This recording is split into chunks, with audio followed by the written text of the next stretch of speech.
This episode of the podcast is sponsored by Bara Steel. Attention all chefs. Do you have your own proper chef knife? Good quality chef knife itu sangat penting. Pisau tajam bisa mempercepat pekerjaan kita di dapur and improve our cutting skill. Jadi nggak mungkin motongnya tambah jago, tambah cepet. Kalau motong aja selalu pakai pisau yang tumpul. Serta yang paling penting, dengan belajar merawat chef knife, kita bisa belajar untuk menjadi orang yang lebih disiplin dan lebih bertanggung jawab. At least itu kata chef gue dulu di sekolah masak. A good quality chef knife can last you a lifetime. Kalau kalian lagi nyari chef knife yang high quality, tahan lama, dan dengan harga yang terjangkau, check out Bara Steel. Bara Steel mengambil banyak inspirasi dari Japanese knife. Mereka punya beberapa macam bentuk pisau yang dapat meningkatkan pengalaman memotong Anda. Lebih dari itu, pisau kalian juga bisa di-engrave dengan nama kalian atau juga nama bisnis kalian sebagai branding. So cool. Be a better chef with Bara Steel. Buat yang tertarik, langsung saja visit Instagram mereka di bara.steel. Spellingnya BARRA.STEEL. Dan khusus untuk pendengar Ray Jensen Radio Podcast, ada promo spesial. Gunakan promo code RJ Radio untuk mendapatkan diskon 10%. Kodenya RJ Radio, RJ RADIO, untuk mendapatkan special diskon 10%. Bara Steel, investasi dalam menghargai sebuah profesi.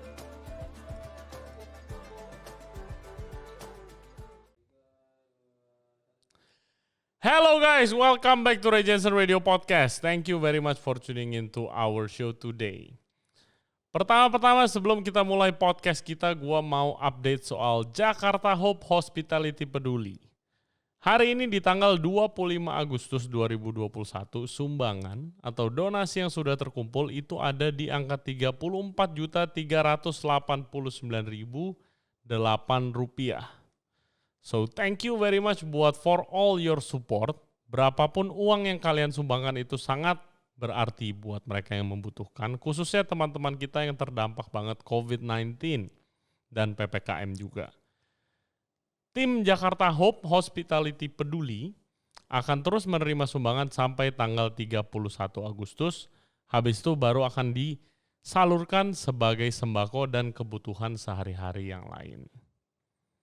Thank you very much. Again, for further updates, boleh cek Instagram gua di Ray Jensen atau Instagram kita @RayJensenRadioPodcast buat tahu situasi mengenai Jakarta Hope Hospitality Peduli. Okay, this episode of the podcast is all about whiskey. Kita nongkrong sama ownernya Bar Mirai, itu tempat institusi whiskey, banyak banget rare whiskey collection yang bisa kalian cobain di sana. Tempatnya ada di PIK. Kita ngobrol sama ownernya Andrew Setiono, dan dia pengetahuan dan pengalamannya di dunia whiskey itu are second to none. Hope you enjoy the show. Jangan lupa subscribe di Ray Jensen Radio YouTube channel. Juga follow kita di Spotify, Apple Podcast, Google Podcast, dan Anchor app. Without further ado, please welcome Andrew Setiono dari Bar Mirai. Enjoy the show.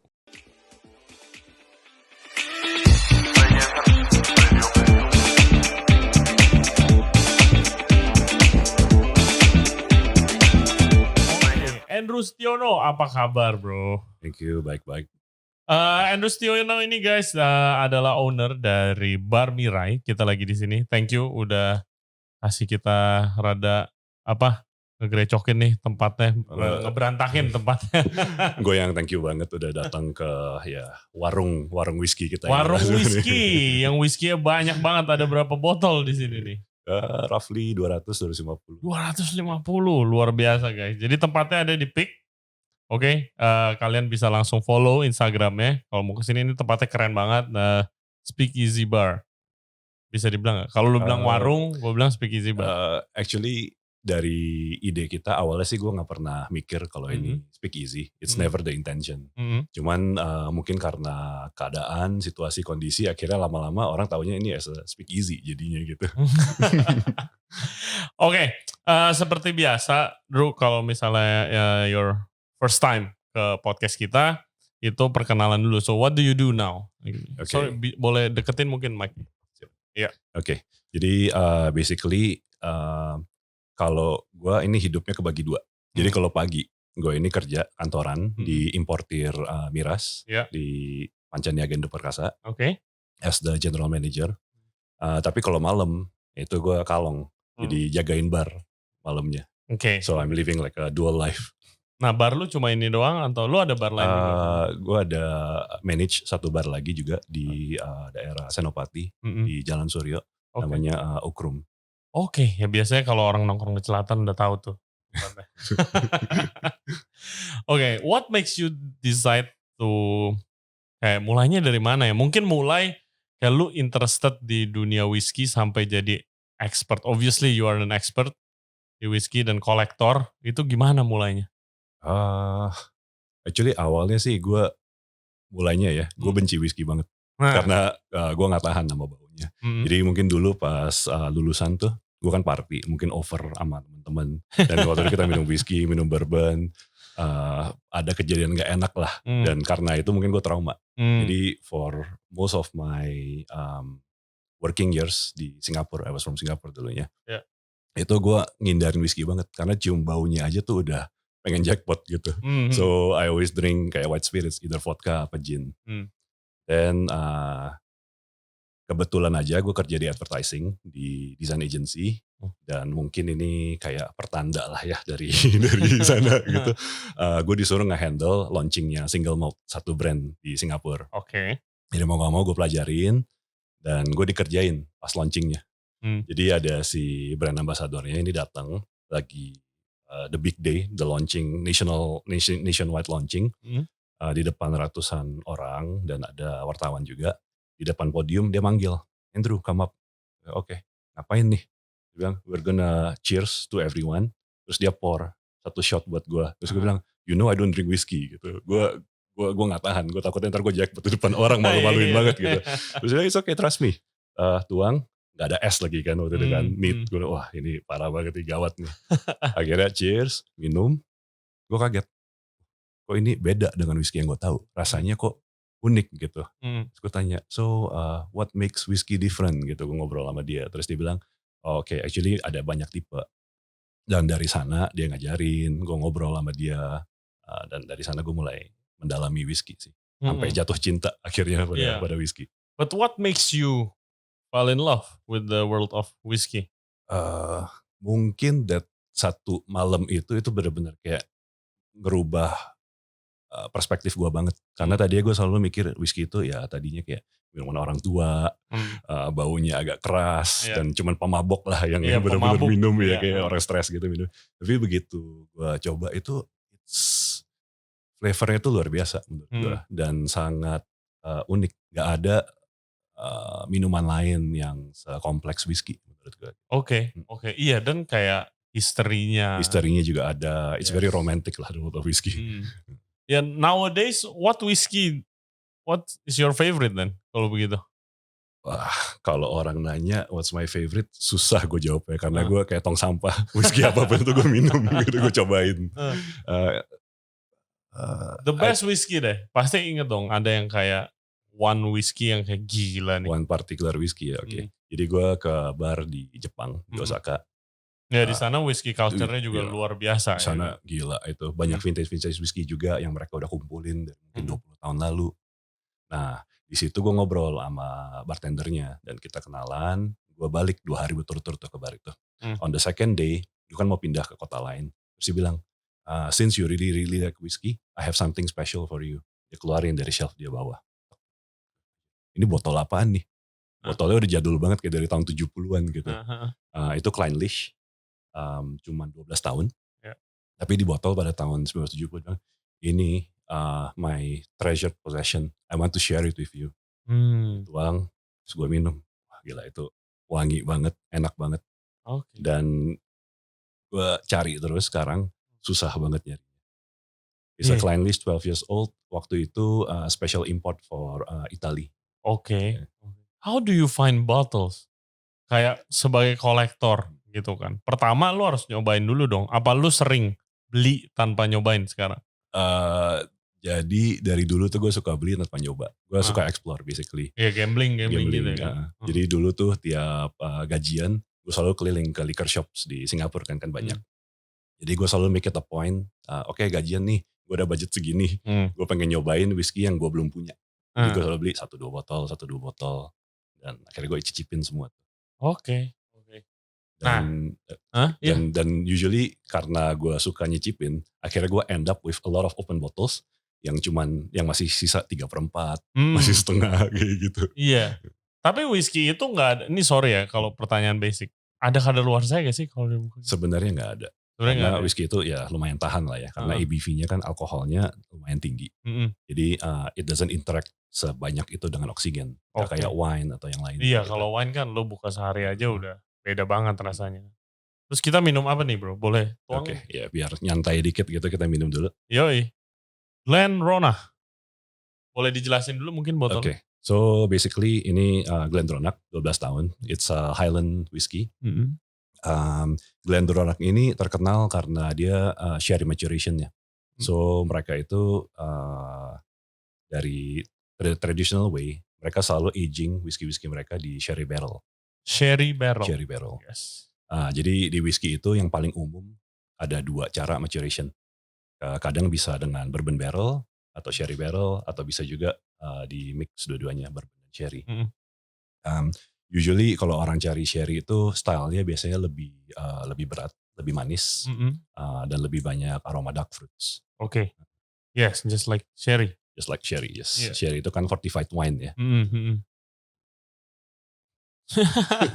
Mishap. Dari Apa?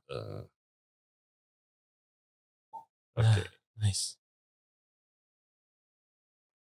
Sorry nih kalau whisky expert lihat orang minum on the rocks gimana sih? No, actually nggak ada salahnya. Gue sendiri suka sih on the rocks. Menurut gue whisky itu you should just enjoy how you like it. Mau itu dengan es, mau itu dengan mixer. Kadang gue juga minum dengan Coca-Cola soalnya. Iya. Tapi bukan yang collectors gitu. Sometimes bisa eksperimen sih. Jadi misalkan whisky yang smoky ini, kayak Lagavulin, dicampur sama Coca-Cola. Wah itu enak banget. Seriusan? Serius. Gak tega sih tapi kayak gue. jadi gini, dulu gue juga awalnya gak percaya dengan itu kan. Kayak itu nama koktail itu Smoky Koki. Oke. Jadi di UK populer banget Smoky Koki. Terus gue kan sering baca, terus orang sering bilang Smoky Koki enak. Gue bilang, enggak dulu kan purist gitu. Gue bilang, gila lu campur whisky sama Coca-Cola sayang banget. Tapi one day gue ke bartender Jepang ini. Terus ya mungkin udah agak mabok, gue challenge dia. Gue bilang, lu bisa gak bikin koktail enak tapi pakai Coca-Cola gitu. Terus dia bilang, bisa. Dibikinin pakai Lagavulin. Gue bilang, serius nih? Iya. Terus gue minum, enak Jack. Oh, luar biasa. Cheers man. Cheers. Thank you. Kalau orang Scotland bilangnya slunch. Slunch. Nah, negara-negara yang culture whisky-nya itu besar, itu ada apa aja kan? Jepang, Scotland. Traditionally udah pasti nomor 1 Scotland lah ya, paling gede. Setelah itu ada Amerika, Irish. Sekarang Jepang udah masuk the big four lah ya. Tapi sebenarnya banyak negara-negara yang lagi up and coming. Mereka bikin whisky dan dalam waktu the last 10 tahun inilah, the last 10 years, itu catching up-nya cepet banget. Contohnya kayak India misalnya.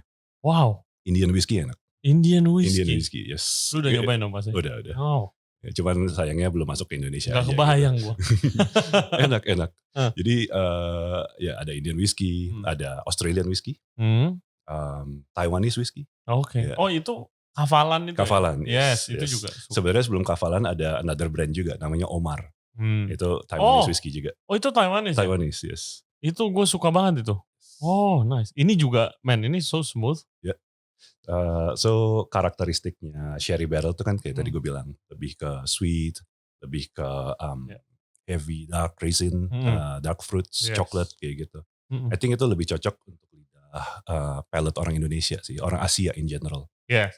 Karena makanan kita kan oily, berat. Jadi traditionally sherry aged whiskey itu paling laku di Asia. Oh oke. Iya. Enak sih, enak banget men. Jadi kalau misalkan kita udah tahu, let's say whisky apa yang kita suka nih. Ya. Let's say you can say you're a sherry whiskey lover. Jadi lo udah bisa narrow down beberapa brand yang kurang lebih bisa lo incer. GlenDronach misalnya, Mhm, Macallan, mhm, Dalmore, mhm, ya dan kawan-kawannya lah gitu. Sherry, predominantly sherry. mhm.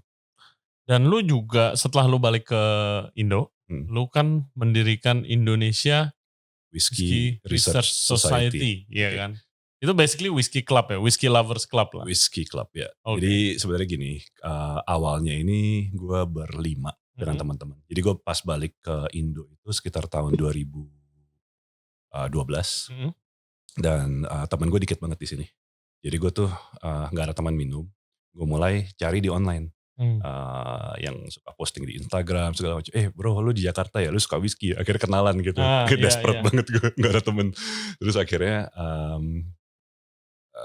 meeting orang yang pemikiran sama, like-minded people, kita suka the same things.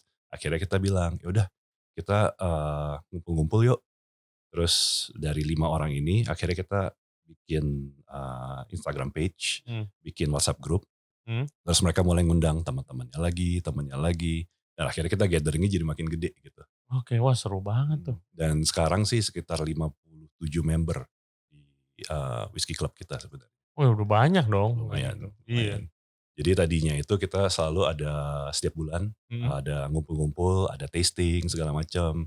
Dan kalau misalnya ada yang punya botol baru, misalnya dia traveling gitu, kita coba bareng yuk gitu di rumah siapa gitu, apa di mana gitu. Mmm.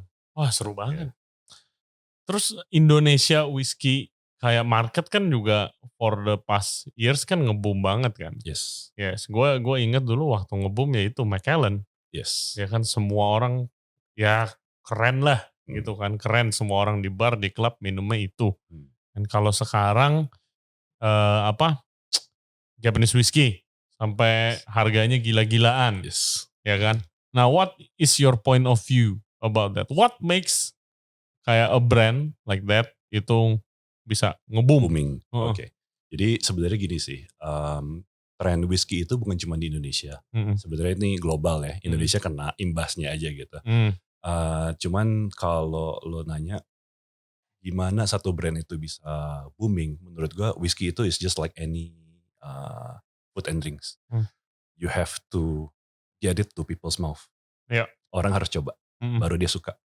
Jadi contohnya begini, misalkan di Indonesia eh, ada banyak cara supaya orang mau nyobain itu barang. Bisa mmm, jadi dengan iklan gede-gedean, bisa iya, jadi dengan ngadain event, iya, tasting segala macam gitu. mhm, Ya semua brand pasti punya strategi sendiri. mmm, Cuman at the end of the day, uh, semua whisky itu punya marketnya sendiri. Jadi mungkin kebetulan bisa dibilang Macallan itu paling populer karena ya dia the first mover in the market. mmm, uh, Strategi marketingnya kuat mhm, dan kena gitu ke orang Indonesia, ke mhm, orang Asia.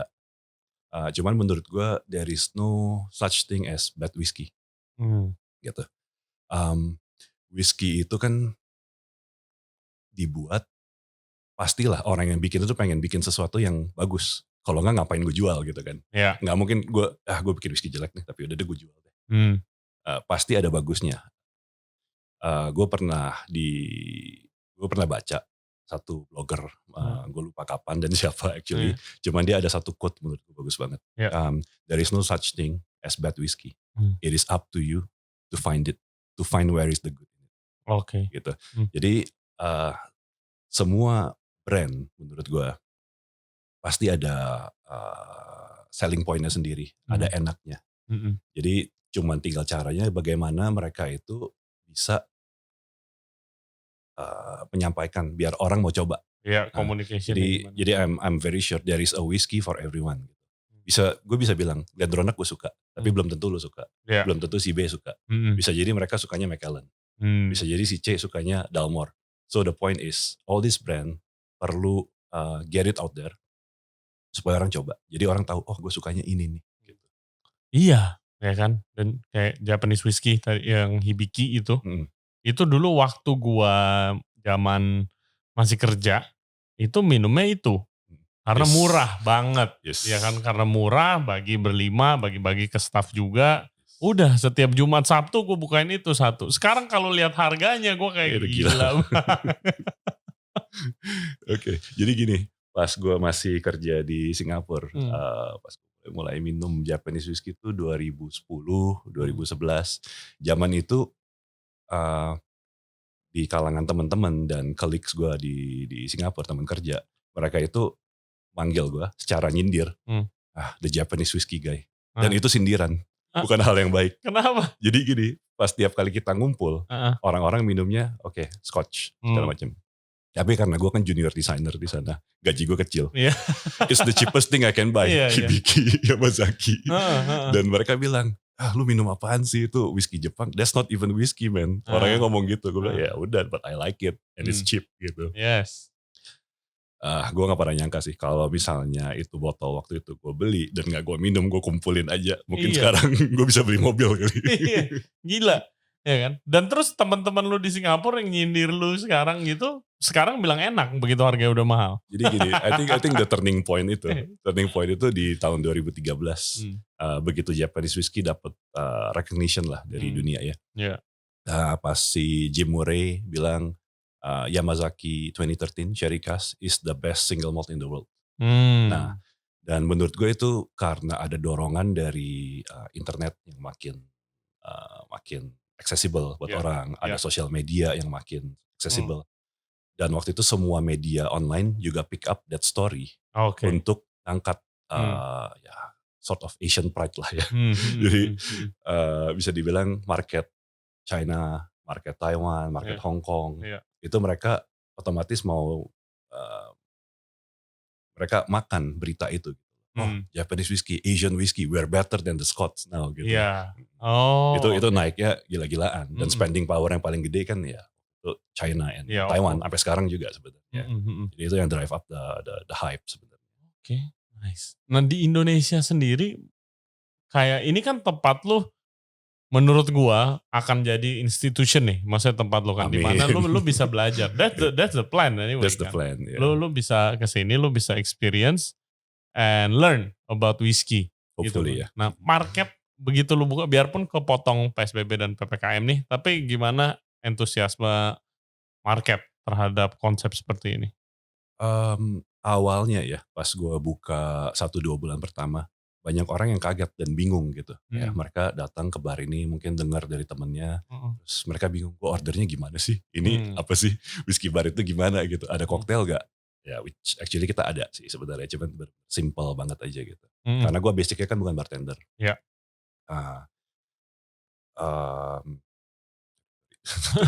What's the question again? Entusiasme market. Kan orang bingung datang. Orang bingung datang, terus abis itu, tapi sekarang itu gimana kayak market ngelihat nih konsep bar seperti ini? Oke, jadi pas awal-awal tuh orang emang bingung gitu. Kecuali orang-orang yang memang pernah ke whiskey bar kayak gini ya. Jadi mereka kurang lebih udah tahu konsepnya. Tapi banyak yang nanya, gue ordernya gimana? Lu ada minuman apa selain whiskey segala macam. Tapi lama-lama begitu orang udah mengerti apa sih whiskey bar itu, mungkin ada yang cocok dengan konsep seperti ini. Kan gak semua orang pengen party atau apa gitu. Ada yang benar-benar pengen, udah deh gue emang pengen explore whiskey, gue pengen nyoba something yang sebelum gue beli 1 botol, coba dulu deh di sini gitu. Lama-lama ada komunitasnya sendiri. Jadi whiskey bar kayak gini, pada akhirnya itu lebih ngebentuk loyal customer dan ada community-nya sendiri. Yes, dan itu yang sekarang kayak bisnis-bisnis yang ada community-nya itu yang masih survive sih. Ya. Kalau kondisi sekarang. Benar. Karena ya in a way bondingnya itu udah lebih dari antara customer dan bar owner sih sebenarnya. Itu lebih kayak ya udah kita jadi teman aja gitu. Yes. Dan ini lu mau kasih lihat kita apa nih whisky yang lu desain katanya labelnya? Ya, jadi karena kan dulu iya loh, desain sendiri loh, gila loh. Ini collectorsnya Andrew ya. Jadi botol pribadi. Jadi botol pribadi. Karena basic gue kan dulu dari graphic design, jasa advertising, jadi gue bisa gambar. Dan kebetulan banyak teman-teman whisky expert di Ya. Jepang yang punya bar dan sebagainya. Mereka itu minta gue, bro boleh gak gambarin dong buat anniversary label gue atau apa gitu. Wow. Jadi ini actually is a Highland Park. Mm-mm. Di botol especially for this bar di Jepang. Oke. Namanya Highlander Inn in Tokyo. Gimana maksudnya? Jadi company ini bikin satu botol khusus. Khusus untuk dia. How does Jadi that work? Oke, ini masuknya ke ranah yang kita bilang independent bottling. Independent bottling. Jadi kita kan sekarang udah tahu botol-botol merek yang kita kenal di umum ya, itu yang official bottling namanya. Misalkan ada Macallan. Tapi bisa jadi ada let's say gue ke pabrik, ke distillery Macallan-nya. Gue bilang, gue mau dong beli 1 barrel dari lu, boleh gak? Beli barrelnya? Beli barrelnya. Oke. Dan 1 barrel itu kan mungkin bisa 200 liter, 300 liter, isinya bisa dapat ya 300, 400 botol lah ya. Itu bisa gue labelin sendiri untuk ya anniversary atau buat bar lu sendiri atau buat ya gue ada temen dia beli barrel untuk anaknya. Oke. Jadi anaknya baru lahiran pas tahun let's say tahun 2015 dia beli 1 barrel terus dia bilang ini pas anak gue umur 21 ini barrel umurnya sama anak gue bakal gue buka gue botolin buat dia gitu. Wow. So ya itulah yang namanya independent bottling. Oke, independent. Wow, that's so interesting. You can actually kayak beli sebelum itu bisa jadi gitu kan. Dan terserah lu mau dibuka kapan kan. Oh iya. Oh that's so cool. Tapi pasti mahal banget sih pasti. Actually enggak terlalu sih sebenarnya sih. Pada akhirnya pasti jatuh-jatuhnya lebih murah daripada kita beli botol yang udah jadi ya. Oh iya. Tapi masalahnya itu harus nunggu. Nunggunya itu yang gak tahan. Dan mereka yang bottling? Mereka yang bottling. Bisa mereka yang bottling atau bisa juga kita bilang, oh gue mau pindahin nih ke bottling plant. Selama itu, kalau Scotch ya, selama itu masih dalam tanah Scotland, gue mau bottling di mana aja itu bebas sebenarnya. Masih bisa disebut Scotch kalau gitu. Masih bisa disebut Scotch. Oke, wow. Oh itu ya. Itu yang orang bilang private cask itu sama ya? Private cask, ya. Oke. Oh that's so interesting. Lo ada dong? Somewhere? Masih di Scotland. Luar biasa. Ntar ini anniversary ini ke-20. Oh, amin. Moga-moga masih di sini 20 tahun lagi. Nah terus ini jadi lu desain untuk mereka? Untuk mereka, yes. Wow, jadi itu so cool. ada 4 orang. Mereka itu owner-ownernya si barnya ini di Jepang. Oh, oke. Si Highlander ini ya gue suka karena mereka juga konsepnya sama ya dengan bar Mirai ini. Mereka itu kayak for friends. Semuanya whiskey expert udah lama banget di bidang ini. Dan mereka group together bikin satu Highlander Inn itu di bar di Tokyo. Oke. Gile. Terus waktu lagi zaman begini, itu zaman PPKM kayak begini, gimana bisnis bro? Ya affected sih, karena kayak tahun lalu dan tahun ini aja, kita kan baru buka Februari 2020. Iya makanya. Gue selalu bilang sama orang-orang, gue lebih banyak tutupnya daripada bukanya bro. Lebih banyak liburnya. Iya. Terus how do you find kayak the right staff? The right staff. For this establishment. Kan ini harus, orang pasti kesini banyak nanya dong. Betul. Kayak gue kesini aja gila, gue nanya melulu nih gitu kan. Ini apa, itu apa gitu kan. Nyari staff yang punya knowledge whiskey, terus punya people skill yang kayak begitu, itu ribet gitu. Susah sih bro. karena gini, menurut gue mungkin tembok halangan paling besar ya di Indonesia untuk whiskey itu mungkin training, product knowledge. Karena kan mungkin kita ada beberapa product training dari brand-brand tertentu. Tapi nggak ada satu figur atau satu institusi yang bisa ngejelasin whiskey in general gitu. Kalau kita mau ngedalemin misalnya independent bottling itu seperti apa, kita mau nyobain dari botol A sampai botol Z gitu. Belum tentu ada yang bisa nyediain itu. Iya. Sejauh ini gitu. Yes. Dan it takes time. Makanya menurut gue Mirai itu kenapa gue start bar ini, itu tadinya gue pengen sebagai tempat training juga. Jadi bisa jadi tempat untuk sharing, untuk bartender, untuk entusias. Siapa tahu mereka someday mau buka bar juga, mereka someday mau jadi whiskey sommelier in a way gitu. Mungkin bisa ya kita sharing lah di sini. Karena pada akhirnya yang gue lihat nih sejauh ini, ada banyak pertukaran pikiran antara customer sama gue. Dan kadang gue malah belajar dari customer. Customer itu lebih pinter dari gue. Iya, customer lu juga pasti ada yang kayak emang into betul, whiskey world banget ya gitu kan. Karena bisa dibilang whiskey bar kayak begini ya, specialty bars lah kita ngomongnya. Yes. Udah pastinya yang datang ke sini itu antusias. Jadi mereka kurang lebih udah tahu mereka mau minum apa, mereka sukanya apa, udah ada basic knowledge kadang. Jadi ya gue juga belajar banyak, mereka belajar banyak, bartender kita juga jadi belajar banyak. Pas gue dapet bartender kita, itu actually gue udah prepare. Ini kita bakal training dari nol. Dan untungnya bartender kita belajarnya cepet banget sih.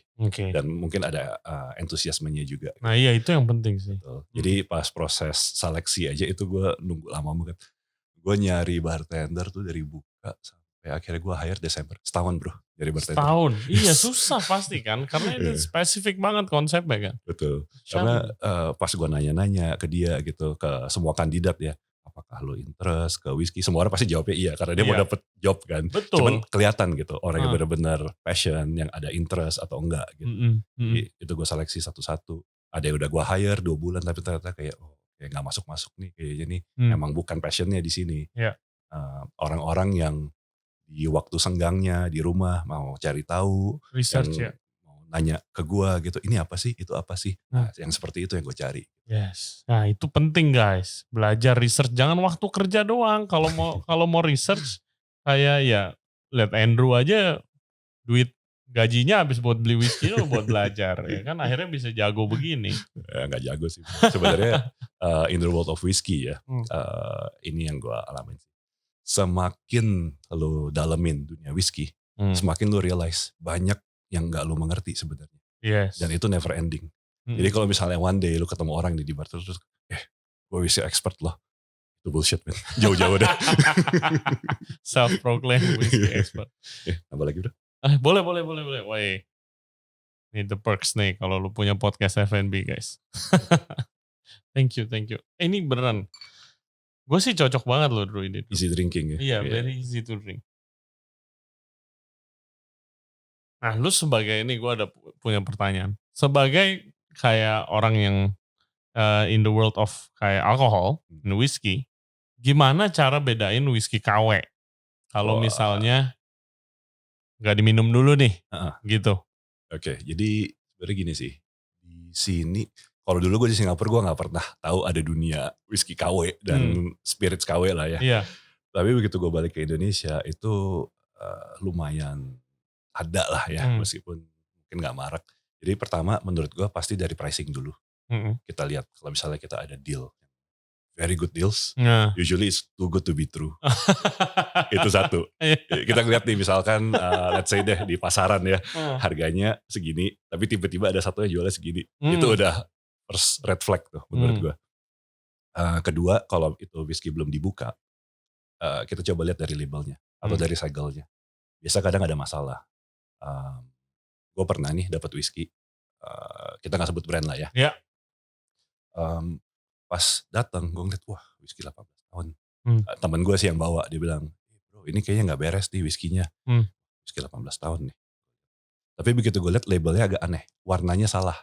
Yang harusnya warna biru tua misalnya di label, itu warna birunya pucat. Dan kertasnya juga pas gue pegang, kok beda ya gitu ya.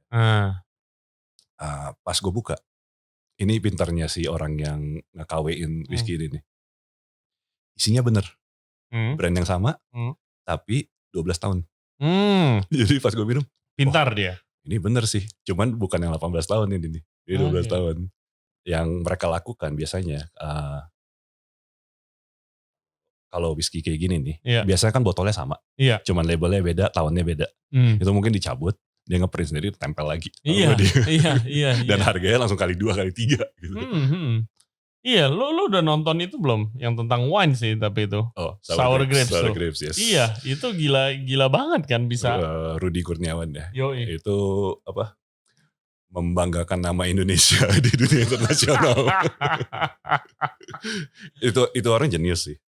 Gua justru dengan nonton itu gue lihat gila nih orang pinter banget. Kalau gue lihatnya begitu. Gitu. Karena kan semua orang yang emang di dunia wine expert juga bilang dia nih sebenarnya jago beneran gitu kan. Iya. Iya. Menurut gue palette-nya bagus, knowledge-nya juga ada gitu. Tapi ya sayangnya mungkin at the end of the day terlalu greedy kali ya belakang-belakangnya ya. Dan ketemu orangnya salah gitu. Iya. Enggak, maksudnya don't do that, don't fake things. Don't do it. Don't do it. Tapi lu pernah minum KW gitu? KW ada beberapa kali. Jadi gini, yang tadi yang gue maksud tuh, itu kan mereka cuma ganti label. Untungnya isinya masih asli nih. Iya. Tapi ada beberapa brand lain mungkin yang lebih mass market ya, lebih murah. Itu benar-benar totally isinya diganti. Jadi pas gue bilang, wah gila ini apaan nih? Bau alkohol nusuk banget gitu. Ini nggak bener nih. Yes. Cuman kan nggak semua konsumen itu aware ya dengan rasa ya. Ya makanya itu. Gue nanya begitu karena kemarin kayak ya mertua gue kayak ini kayaknya KW nih whisky. Gue nggak tahu. Gue bilang gue minum aja. Kalau misalnya ini KW apa enggak gue nggak tahu. Ya biasanya sih kalau kalau kan alkohol kan emang mayoritas kan rada nusuk nih, apalagi kalau whisky gitu. Terus kalau nusuknya ada beda gitu sensasinya kayak kalau misalnya ini nggak benar. Kadang sih berasa sih ya kayak cheap alkohol sama good alkohol gitu. Sama flavornya pasti beda. Kalau biasanya nih yang gue lakukan, kalau gue suspek ini palsu atau KW, gue coba cari misalkan ke bar atau kemana gitu. Mereka kan udah pasti stok barang asli, bar yang ada reputasi lah. Gitu. Bro gue coba dong 1 shot. Terus kalau bisa gue bawa juga sampelnya nih dikit di botol gitu. Sorry, boleh gak gue tuang ini? Gue mau compare aja nih. Biasanya gue sering lakukan itu. Kalau rasanya beda banget, itu udah. Oke. Wah, that's a nice trick guys. Oke. Iya lu compare ya rasanya. Betul. Oke. Nah lu harapan lu ke depannya, lu kan sekarang udah jadi apa nih? Kayak lu bar owner Bar Mirai. Ya kan? Kayak bisa belajar whisky ke sini.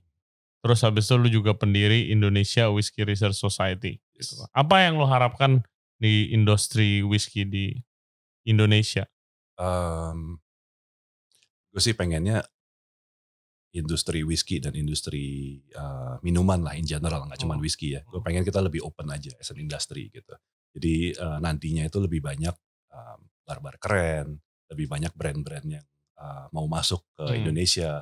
Karena otomatis semakin banyak choice dan semakin banyak outlet-outlet bagus, itu konsumen bakal makin ke-educate. Dan mereka makin ya istilahnya bisa explore options mereka lah. Gitu. Dan gua rasa itu udah mulai happening sih sebenarnya, udah mulai terjadi. Jadi kayak 1-2 tahun terakhir lah, kita mulai ngelihat ada beberapa brand baru yang masuk ke Indonesia. Itu membuktikan bahwa si owner brand ini udah ngeliat, oh Indonesia actually ada potential gitu loh. Yes. Tapi ya itu balik lagi ke konsumen, kita juga harus lebih open, lebih responsible juga minumnya gitu. Karena sekarang menurut gue yang paling jadi tembok, paling jadi halangan untuk minuman itu stigmanya. Iya mabok. Iya mabok, udah gitu. Gitu selalu itu kayak kalau orang bilang, wah lu minum-minum nih, lu hangout atau apa. Udah pasti lu mabok-mabokan segala macam. Padahal kan belum tentu itu yang kita lakukan gitu. Terus ada yang drink driving segala macam. Itu semua yang bikin nama minuman itu jadi jelek. Jadi menurut gue semakin banyak practitioner F&B, semakin banyak brand-brand yang masuk, semakin banyak importer yang aware akan hal itu. Harusnya kita mulai educate juga customer. Dan customer lebih aware akan konsekuensi driving, image minuman juga jadi lebih bagus lah. Yes. Oke. Oh, that's a nice way to close this podcast kalau begitu. Semoga Indonesian alcohol industry, khususnya whisky, lebih keren lah di sini kan. Amin. Dan kalian harus langsung nih, kalau if you guys interested in the world of whiskey, ke Bar Mirai langsung ketemu Andrew, nanti diajarin deh duduk begadang di sini. Bukan diajarin sih, kita minum bareng aja deh. Drew, thank you banget ya. Thank you for your time, your expertise, dan of course the whiskey. Thank you banget. Guys, thank you very much ya for listening to our podcast today. Jangan lupa subscribe di Ray Jensen Radio Podcast YouTube channel. Juga kita ada di Spotify, Apple Podcast, Apple Podcast, Google Podcast, dan Anchor App. Jangan lupa main ke Bar Mirai, follow Instagramnya di mana kok? Di @barmirai. @barmirai. Oke, nanti Instagramnya Andrew Nanti gue kasih juga. Whiskey Hobo. Whiskey Hobo Instagramnya. Kalau mau nanya-nanya tentang whiskey, langsung aja DM dia. Cheers dulu kita. Cheers. Thank you very much guys. Bye-bye.